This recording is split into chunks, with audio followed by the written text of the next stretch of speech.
बिस्मिल्लाहिर रहमानिर रहीम। इक़रा बिस्मि रब्बिकल्लज़ी खलक़ खलक़ल इंसाना मिन अलक़ इक़रा व रब्बुकल अकरम अल्लज़ी अल्लामा बिल कलम अल्लामाल इंसाना मा लाम या'लाम। উপস্থিতি, আসসালামু আলাইকুম ওয়া রাহমাতুল্লাহি ওয়া বারাকাতুহু। নড়িয়া উপজেলা প্রশাসন কর্তৃক আয়োজিত মাদক বিরোধী সচেতনতামূলক সভার সভাপতি নড়িয়া উপজেলা নির্বাহী অফিসার জনাব আব্দুল কাইয়ুম খান এর সভাপতিত্বে আজকে প্রধান অতিথি হিসেবে উপস্থিত রয়েছেন শরীয়তপুর জেলা প্রশাসক বিজ্ঞ ম্যাজিস্ট্রেট মিস তাহসিনা বেগম। উপস্থিত আছেন বিশেষ অতিথি হিসেবে সুরেশ্বর উচ্চ বিদ্যালয় ও মহাবিদ্যালয়ের প্রতিষ্ঠাকালীন সদস্য এবং সাবেক সভাপতি শাহনুরে কামাল। উপস্থিত রয়েছেন নড়িয়া সার্কেল অতিরিক্ত পুলিশ সুপার মহিউদ্দিন মিরাজ। উপস্থিত রয়েছেন নড়িয়া থানা অফিসার ইনচার্জ জনাব মোহাম্মদ বাহার মিয়া। উপস্থিত রয়েছেন জনাব আনন্দময় ভৌমিক উপজেলা মাধ্যমিক শিক্ষা অফিসার অতিরিক্ত দায়িত্ব। আমি যে কথাটি বলেছি এটা হচ্ছে পৃথিবীর প্রথম নির্দেশনা, ইকরা মানে পড়ো। এই শব্দটার সাথে আমরা শিক্ষার্থীরা সবাই পরিচিত। ইকরা শব্দের অর্থ হচ্ছে পড়ো। আপনাদের সামনে হাজির হলে অনেক কথা বলতে হয়, অনেক কথা জমানো, কিন্তু কথা বলার সুযোগ আসলে হয়ে ওঠে না। আজকে প্রধান অতিথি কথা বলবেন, তারপরেও একটা কথা বলতে চাই। পৃথিবীর প্রথম যে শব্দটা নির্দেশনাটা আসছে তা হলো পড়ো। আজকে আমি এই জায়গাটায় আসছি, পড়াশোনা করেছি, এই জায়গাটায় এসেছি। এখানে যারা আছেন প্রত্যেকে পড়াশোনা করে এই জায়গাটা এসেছেন। আপনারা একটু চিন্তা করেন, আমরা এই শাড়ির প্রত্যেকটা মানুষ একসময় ওই জায়গায় ছিলাম, ওখান থেকে পড়াশোনা করে এখানে আসছি। এখন আমি কি চাইলে আপনার মতো স্কুলে গিয়ে ক্লাস করা, পড়াশোনা করার সুযোগ আমার আছে? দেখেন, আমাদের প্রত্যেকটা শিক্ষা প্রতিষ্ঠান কিন্তু 1 থেকে যদি 50 জন ছাত্রছাত্রী থাকে, 1 থেকে 50 জন সবার গুণগত মান কিন্তু একরকম না। এখন যখন আমি শিক্ষার্থী ছিলাম আমার ক্যাপাসিটি কম ছিল, আমি বরাবরের মতো রোল নাম্বার 1 করতে পারি নাই। এখন আমি বড় হওয়ার পরে আমার ব্রেনের ধারণ ক্ষমতা বেড়েছে, আমার পড়াশোনা এখন করলে আমার মুখস্থ হয়ে যায়। এখন কি আমি চাইলেই ওই জায়গায় গিয়ে আপনার সাথে ভর্তি হয়ে রোল নাম্বার 1 করার মতো সুযোগ কি আমার আছে? নাই। তাহলে প্রত্যেককে পড়াশোনা করতে হবে, এটা কিন্তু আমরা বুঝি। আপনি স্টুডেন্ট লাইফ যখন শেষ করবেন আপনি কিন্তু চাইলে আর ওই জায়গায় যেতে পারবেন না। আমার এখন অনেক আক্ষেপ হয়, কিন্তু আমি যেতে পারি না, সেই সুযোগটা আমার নাই। কারণ এই যে মানুষের জীবনটা অনেক বড় না। আপনি জন্মগ্রহণ করার পরে সময়ের ব্যবধানে মক্তব দিয়ে শুরু করছেন, এরপরে প্রাইমারি স্কুলে গেছেন, এখন হাই স্কুলে আছেন, কলেজে যাবেন, একটা সময় আপনি কর্মজীবনে প্রবেশ করবেন। এটা হচ্ছে মানুষের জীবন চক্র, কিন্তু আপনি চাইলেই এর পিছনের জায়গায় যেতে পারবেন না।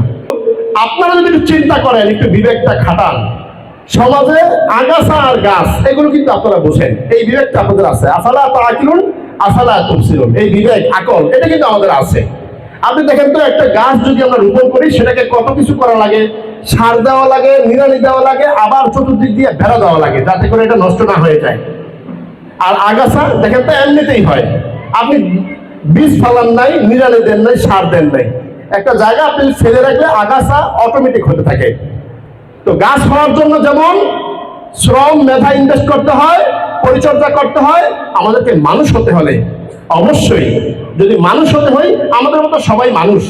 আপনার বয়সে আমার বয়সে অনেক আছে যারা পড়াশোনা করার সুযোগ হয়নি, আপনার বয়সে অনেক আছে যারা এখনো স্কুলে যেতে পারে না, এরকম অনেক মানুষ আছে। একটু আগে স্যার একটা উদাহরণ দিচ্ছেন যে পরীক্ষার জন্য টাকা অ্যারেঞ্জ করতে পারে না, এই জন্য সে আত্মহত্যা করেছে, অত্যন্ত দুঃখজনক। আবার আমরা চাইলে আমাদের অভাবটা আছে আমরা বলতে পারি না। আমরা অনেক সময় 71 থেকে বিবেচনা করি, কিন্তু আমাদেরকে ব্রিটিশরা 200 বছর শাসন শোষণ করে আমাদের ইতিহাস, ঐতিহ্য, সংস্কৃতি, আমাদের যা ছিল সব জিরো করে দিয়ে গেছে। আমরা সেই বিষয়গুলো জানি না। আমরা 71 থেকে চেতনা দিয়ে শুরু করি, কিন্তু এর আগেই আমরা কিন্তু পঙ্গু হয়ে গেছি। 47 সালে আমাদের অসংখ্য ছিল, সেটা আমাদের নাই। আজকে যে ব্রিটিশ রানীর মুকুটে যেই কোহিনূর পাথর আছে সেটাও আমাদের ছিল। আমরা এত হতদরিদ্র ছিলাম না। আজকে আমাদের অর্থনৈতিক সংকটের কারণে অনেকের পড়াশোনা করতে সম্ভব হয় না। আবার এই প্রতিষ্ঠান যারা প্রতিষ্ঠা করেছে সেই 70 সালে, আজকে এই প্রতিষ্ঠান তারা চেষ্টা করে এই পর্যায়ে নিয়ে আসার কারণে আজকে এখানে স্কুল এন্ড কলেজ নিয়ে 700 শিক্ষার্থী পড়াশোনা করছেন। এটা তিলে তিলে গড়েছে, সবার পক্ষে উদ্যোক্তা হওয়া সম্ভব হবে না, কিন্তু যত কষ্ট করে তারা নিজেদের ইনভেস্ট করে উদ্যোক্তা হয়ে এই প্রতিষ্ঠান করেছে, এই প্রতিষ্ঠান আপনি পড়ার সুযোগ পাচ্ছেন। যদি এই ব্যবস্থাপনা না থাকতো আপনি হয়তো পড়ার সুযোগ পাতেন না। এখন যেহেতু এই প্রতিষ্ঠানটা তারা কষ্ট করে করেছে, তাদের জন্য সাধুবাদ। আর আপনারা এই প্রতিষ্ঠান থেকে পড়াশোনা করে ভালো শিক্ষার্থী হয়ে এই জায়গাটা দখল করবেন, এটা আমি আশাবাদী। এখানের প্রত্যেকটা শিক্ষার্থী বলবে যে আমরা বিড়িকে ঘৃণা করি, সিগারেটকে ঘৃণা করি। সত্য না অসত্য? এটা কি শেখানো লাগে? এটার জন্য কি প্রোগ্রাম লাগে? কিন্তু মনে করে দিতে হবে এটা আমার জীবন থেকে যেন একবারেই টোটালি মুছে যায়।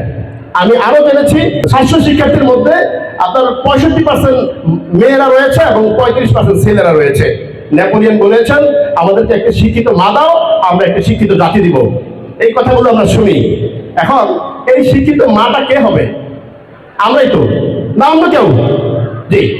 তো সবকিছু মিলে আমরা পড়াশোনা করব এবং পড়াশোনা করব এবং পড়াশোনা করব। পড়াশোনার মাধ্যমে আমাদেরকে ভালো মানুষ হিসেবে সৃষ্টি করব এবং এই যে এই শারীর মানুষদের মতো আমাদেরকে তৈরি করার জন্য আপ্রাণ চেষ্টা করব। এটা আমি আশা করতে পারি না? আপনারা পড়াশোনা করবেন, এটা আমি বিশ্বাস করি। এবং সুরেশ্বর স্কুল অ্যান্ড কলেজ বরাবরের মতোই ভালো রেজাল্ট করে, এটা আমরা জানি। শিক্ষকদের পর্যাপ্ত নার্সিং রয়েছে আপনাদের প্রতি, আরো বেশি অগ্রগামী হবেন এই আশাবাদ ব্যক্ত করছি এবং আপনাদের উত্তর সাফল্য কামনা করে আমি আমার এই ভাঙাচোরা আলোচনা শেষ করছি। আসসালামু আলাইকুম ওয়া রাহমাতুল্লাহি ওয়া বারাকাতুহু।